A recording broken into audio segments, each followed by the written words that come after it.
Hello, salam alaikum. This is Katie De Leon Demarais. I'm faculty here at the University of Calgary in Qatar. I've been here for almost 5 years, and I've been asked to talk with you about things to do in Qatar. So you should know that the rhythm of activities in this country really depends a lot on the season and the weather. So when you arrive in August, you're not quite acclimatized. You might want to know where all the indoor activities are. So my first place that I went to was to see all the great malls that exist in this city. Everything from city center, which is a 10-minute walk from Umbab, to Villaggio, close to Y Village. Qatar Mall, which is a fabulous mall that has an entertainment center in the middle that has acts from Cirque du Soleil and the USA and England. Beautiful, beautiful mall. And Festival City, which is by IKEA, which will have, hopefully, in the next little while, a ski hill in the next year or two. So that's the first place for indoors. My second choice would be to look at the museums. Probably the iconic Museum of Islamic Art, the MIA within a half-hour walk from Umbab is my first choice. And second to that is the Far Hall Museum, which right now is known for showing modern art. And thirdly, I would say the Qatar. Qatar has a museum as well that you will enjoy, including the Al Jazeera Museum if you're interested in the history of that news network. Other indoor things, Aspire Zone has an indoor track and an indoor pool if you're a swimmer and a runner. Also, there are indoor courts, tennis courts at the Sheraton. And I like to dance, so there are lots of dance classes available in many studios in Doha. And if you want to do salsa classes, they're everywhere, mainly in the hotels in the evenings. And the other thing I like to do is to go to the movie theaters, and these are not your ordinary movie theaters. The Pearl, for example, has a very upscale movie theaters that serves everything from crepes to pizza to a really nice theater and very comfortable. And the second place that I like is Laguna Mall, has a Flick Cinema that has VIP seating. So lots of new places to see. I hope you enjoy that. And my last favorite thing to do here is to see the Qatar Philharmonic Orchestra. You can buy season tickets, and they have fantastic singers, guest musicians that come throughout the year. All right, so that's the indoors, and now once the beginning of October rolls in, you'll be wanting to do some outdoor activities. And so my number one thing, living close to the Corniche, is to walk the Corniche. It's a good 10,000 steps from Sheraton all the way to the MIA and back, so you'll get your daily requirement for steps. It's a lovely walk in the late afternoon and early evening. You can also go to Aspire. There's a beautiful outdoor walking path in the Aspire Zone, close to Y Village and the UCQ. Newly opened is Albira Park, which is close to the Hamad Medical Center. If you have the opportunity to visit this park, it's quite beautiful.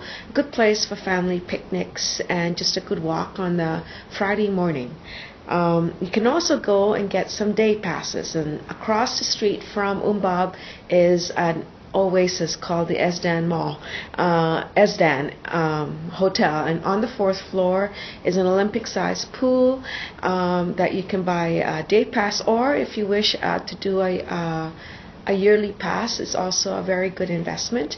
Day passes are also available at the Intercon, and they have a beautiful pool as well, and that's where I like to spend my days. Other outdoor activities would be Souk Waqif, best to visit probably after 4 or 5 o'clock in the afternoon because it gets quite hot. And the other place I like to visit is Katara. Now I'm a dragon boat paddler, so on Saturday, Friday mornings We are there early at sunrise to see the sunrise and then paddle, and it's a wonderful activity if you like to paddle. Also, there's a sail club there that you can inquire about, and they have sailing lessons.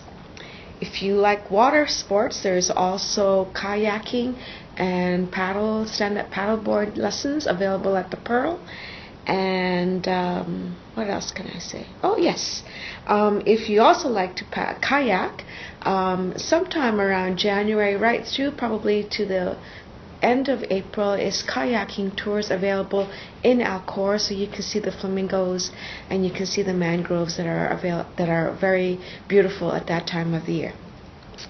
Other things I like to do here is to go to Sea Lion Resort. There's some beautiful resorts that you can take your family to, do a day pass at Sea Lion and have lunch there. It's a lovely thing to do at the end of October all the way until probably, I would say, end of April.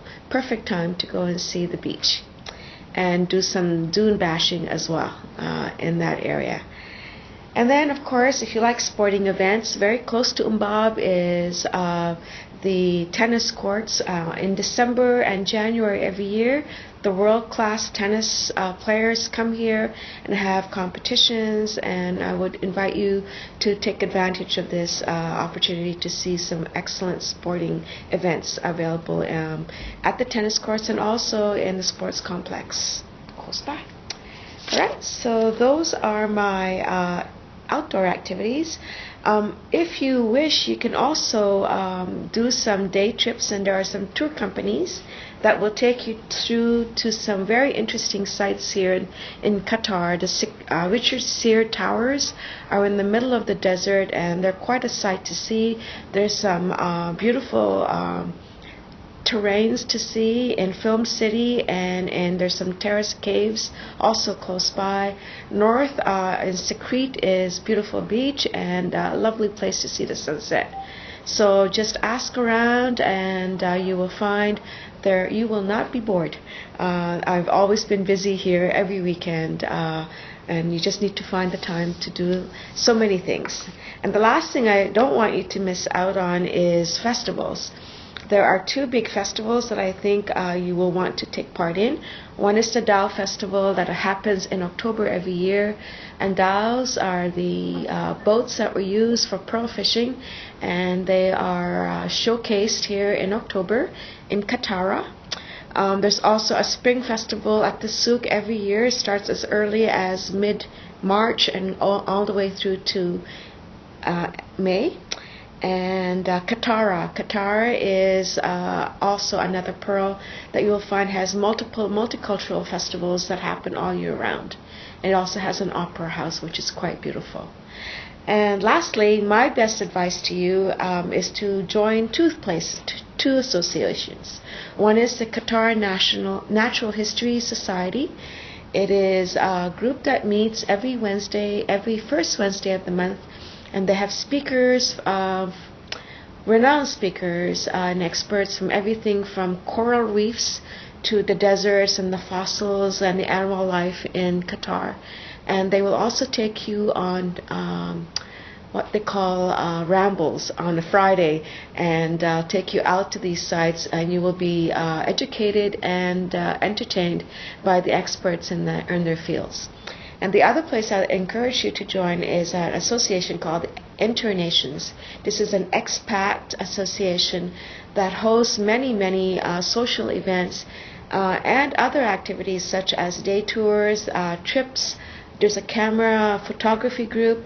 There are language groups that you can join. And for $75 US, you have entertainment almost every week for the whole time that you are here.